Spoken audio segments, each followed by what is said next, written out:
Okay, next din over here is a very, very practical din. Until now we learned that if somebody cooks milk in a meat pot that was used within 24 hours, it's treif, everything's treif. Now that you consider it as if you cooked meat and milk together. But what happens in halacha, it's known as nat bar nat, which means noisin tam ben noisin tam. I'll give you an example like this. What happens, somebody cooks pariv in a meat pot, a clean meat pot that was used that day for meat. Pot's clean, but now you cook vegetables, pariv, and not milk, it's not halachic in the pot. Not spicy, right? Huh? Not spicy vegetables. Not spicy. No, spicy we'll learn later. Regular vegetables, noodles, whatever, anything. So now the question is, are those vegetables meat or not? And we're talking even if the pot was used that day for meat, most opinions, and I'm waiting until I'm done, most opinions say that the vegetables are not meat. If it would be meat in the pot instead of the vegetables, the meat would be treif and the pot would be treif and everything, because you have meat and milk. And one of them, when the second taste comes out, is treif, because the milk is coming, or the meat is coming into the milk. But here it's like this. The meat, when you cooked it in the meat pot, put the meat, kosher meat, into the pot. Okay? So far, no problem. Now, when the meat taste comes out from the pot into the vegetables, there's still no problem. Everything is kosher. So therefore, it's what's called in Hebrew, in the abridged, it's known in halacha as nat bar nat, noisin tam bar noisin tam. Meaning, the meat gave the taste into the pot. The pot gives the taste back into the vegetables. But it's all kosher. There's nothing problematic with it. So most opinions, by the way, most of the sheinim say that it's not a problem. You could eat it with dairy. The vegetables could be, even though the pot was used that day, it's not a problem. You could use it. So even with dairy. We're not done yet. Okay, Rashi and others are machmir, and they say not by not. You cannot lechatchila. You cannot eat it with dairy. If by mistake you put it with dairy, it's not a problem. Nothing. The dairy doesn't become treif. B'diavad. But the other Rishonim hold I could take this noodles that I cooked in a halachic pot, even if it was used that day, and I could put cheese in it, make macaroni and cheese. Rashi holds no. You can't lechatchila take a meat pot, cook vegetables in it, and then put cheese in it. So, what's the halacha? The halacha is, lechatchila, you have to be machmer like Rashi. That means, if the pot was used that day for meat, and you cooked macaroni in it, or vegetables or whatever, lechatchila, you don't eat it with the cheese. If by mistake cheese went on it, it doesn't make anything treif. Or for instance, if I take this macaroni and reheat it in a dairy oven that was used that day, so it's not going to make the macaroni treif. I shouldn't do it, according to Rashi, but the evidence is not going to make it treif. So therefore, like this. So, and this din, okay, this is a very important din. This din applies, even Rashi's strictness, only applies if the pot was used that day for meat. What happened if the pot wasn't used that day for meat? It's clean, but it wasn't used that day for meat. Even Rashi is lenient that you're allowed to eat it with cheese. You could, I'll tell you where you have a very practical case. Erev Shabbos is very common, by the way. You're making meat for Shabbos, chicken for Shabbos, and you're baking it in the oven. Okay? Now the oven was used that day for meat. Yeah? Now later you decide, I'm going to bake a cake for Shabbos. Parva cake, the oven's clean, okay? But it was used that day for meat. I'm going to bake a cake. Can I have that cake Shabbos morning with coffee and milk? Can I have that cake with my milk, dairy, coffee or not? So according to Rashi, you shouldn't. And according to the other Rishonim, you're allowed to. It's not a problem. But we paskel l'chatchila to be machmer like Rashi, that you don't eat it with mamish with dairy. But even according to Rashi, you can eat it right before or right after. You can eat it right before you can eat the cake right before the coffee or right after the coffee, but not during the coffee, not together with the coffee. So in other words... And how about if you didn't use it for more than 24 hours? If you didn't use it for more than 24 hours, the oven, and it's clean, and you bake a parva cake, you could l'chatchila use it with milk.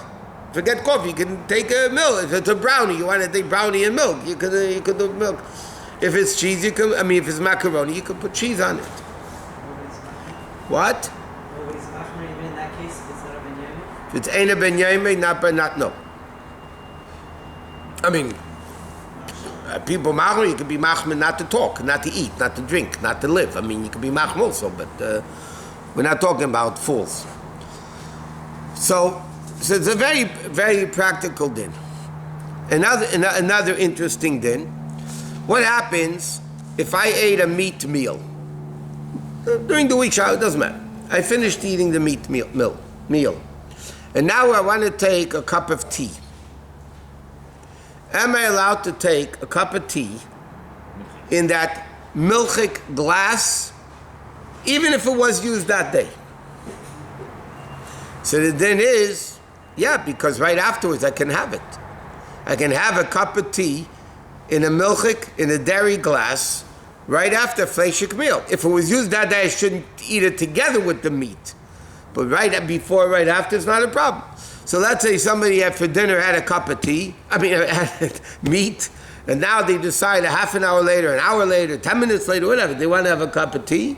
They're allowed to l'chatchila make the tea in a dairy, as long as it's clean. Obviously, if there's milk in it, then you can't. But if it's clean, you're allowed to have milk, in a dairy glass, dairy cup, and there's no problem whatsoever. So after having milk, if you want to have a coffee with no milk, but you can use a spoon that is like milk. You can use a milchik spoon also. You can use a milchik glass and a milchik spoon. You can even put milk in. What? No, you can't. If you had a fleshik meal, you can't put milk in it. What? So if a person, it's a ben yomei, the pasta, and then someone did the he already mixed it with cheese, they figured out they weren't supposed to. But the evidence is good. It's only l'chatchila you pass on the krashi. But for the person that's eating it, should some people, like, if they want to be machmer, is there not to be machmer, not to eat it? Because it's anyways with the evidence? The Ramah paskins, l'chatchila you could do it. It happened with the evid, but then you'll l'chatchila eat it. Then there's another general issue in halacha. Am I allowed to be stricter than halacha? Am I allowed to be stricter than halacha? Depends. No, this is a simple halacha. A few drops of milk falls into chicken soup. It's bottled definitely 1 in 60. Torah says you're allowed to eat it. Yeah? Torah says you're allowed to eat the soup. Can I say no? I don't want to eat the soup. No. So there's a machlekes that Tshuva brings down a machlekes. A lot of poskim, you should know, say you're not allowed to be machmir. Torah says, yeah, you can eat it. You may say, oh, Torah is wrong, I'm right. And they say a snake should bite you. But the brother that Tshuva brings down many shittas that hold that if you want to be machmir, you could be machmir. But the question is, there's even crazy chum is also crazy. So I'm saying in this case... This case is not a crazy chum. You don't have to be machmir. Because halacha is not like Rashi anyway. Reiv Rishonim paskin not like Rashi. They write l'chatchila you should be machmer like Rashi. But the Eved and Rashi also said l'chatchila you shouldn't.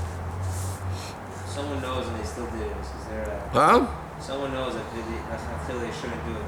do with lechatchila? Is there a... No, in these cases, it's not mevatel an issue lechatchila. It's not that you nullify an issue to begin with. It's not an issue. That would be allowed to be done. But I'll give you another example. Sometimes, let's say people don't keep Chol of Yisrael. Okay, so they have, they'll eat OUDE. DE means the ice cream is pariv, but it was made in dairy equipment. Okay? So if you keep Chol of Yisrael, then you can't eat that ice cream anytime because we're machmed at the kelim, the utensils are also no good. But what happens, you have a lot of creamers, by the way, are OUDE. Some days OUD, there's mamish milk in it, but some days it's OUDE. Some ice creams you have OUDE. Yeah, a lot of times you have OUDE, which means like this: even though you don't keep Chol Yisrael, so it's not a problem. So the din is, can I have that ice cream after a meat meal? So la halacha, if it's not together with the meat, in other words, I don't put the ice cream on the meat and eat it together. It's afterwards. Even according to Rashi would be allowed, because it's not banat lahateda. Because it's only dairy equipment. The ice cream itself is par. It's exactly the case we said before with the, if you cook parva noodles or cake, the same thing. What happens, forget about the oven a second. Somebody bakes a cake in a clean meat pan. You have a baking pan. Okay, it's a meat baking pan. I want to bake a cake in that, whatever. I'm baking a cake in that meat pan. So, am I allowed to have that cake with coffee? Again, milk and coffee. So again, if the pan wasn't used for 24 hours, So no problem. everybody says it's not a problem. Teina ben yemei, not banat lahatera, you don't have to be machmero. What happens if the pan was used that day? The pan was used that day for meat, so then the cake is parif. You eat the cake, you don't have to wait 6 hours. But you cannot eat it directly with milk. You can have it before, you can have it after, right before, right after, but it's not, what? Are all vessels the same, like earthenware versus a metal pot? In all these dinim, they're the same. Only kashering would be a difference between one type of a pot and another. But in these dinim, they're all basically the same, because it absorbs, it doesn't absorb. But again, that would be the same case. But a lot of times you have people, you could say a million cases of this. Somebody wants to put, they bake the potato. And now they want to put sour cream on the potato. Or cheese on the potato. Yeah?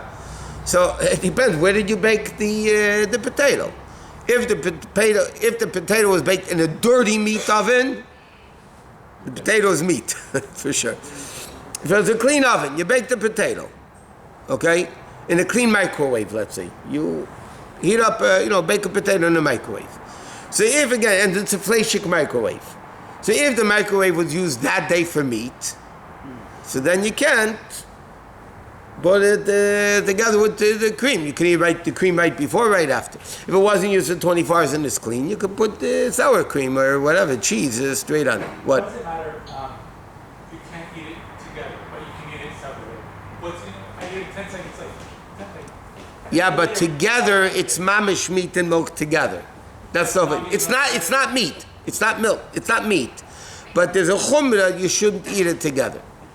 But the evidence would be kosher. If somebody, by mistake, mixed it, it would be kosher. But the chatchila, you don't eat it like that. You have a lot of what?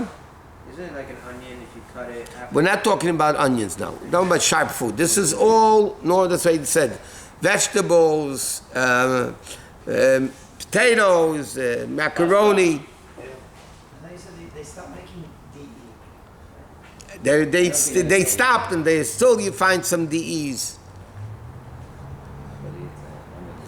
No, I had today, somebody their parents are not so frum. So the parents were baking fleishik in the oven, and they put in a milchik pan, cooking milchik, but it was covered. The same time as the parents put meat. Then I had another shaila today. Somebody shiksa the housekeeper came and put her treifa chicken food and warmed it up in the dairy microwave. No, not microwave, toaster oven. Okay, Marachin is a